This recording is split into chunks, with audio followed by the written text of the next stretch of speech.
Dusk had already surrendered to the night, and the weak fire inside the hut became the only heartbeat of warmth. Shadows flickered on the walls like spirits watching silently from the corners. Dean stood at the doorway, rain-damp, breathing unsteadily.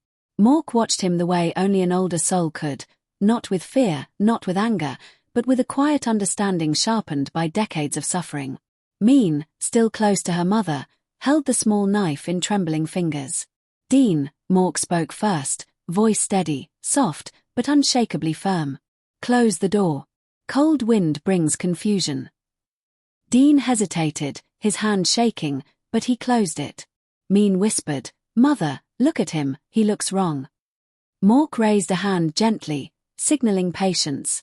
Then she said, quietly yet cutting like wisdom carved from bone, "Child, when a person enters a house with trembling shoulders, do not watch the hand. Watch the heart pulling those shoulders down." Min's eyes widened. She looked at Dean again, this time deeper, slower, as her mother instructed. Now she could see it. Dean wasn't only tired. He was frightened. Dean tried to speak, but only a broken breath came out. I didn't want to come back here like this. Something in the forest. I thought I could survive.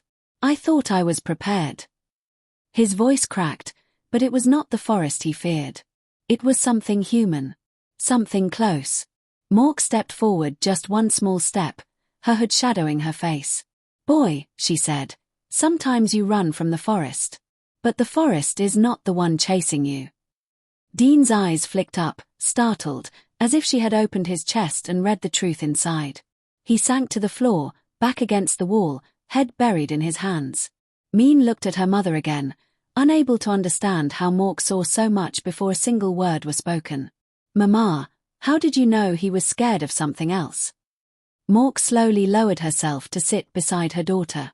"Because fear of nature makes the body shake," she whispered. "But fear of people makes the soul hide behind the eyes." Min swallowed hard, feeling the weight of her mother's experience. Dean finally lifted his head.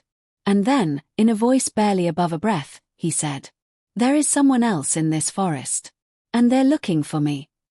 The fire crackled. Min stiffened. Mork's expression did not change, but her hand tightened around the old machete she kept beside the wall. "Speak, boy," she said. "Night grows darker when truth hides." And Dean opened his mouth to reveal the next piece of the danger creeping toward all three lives.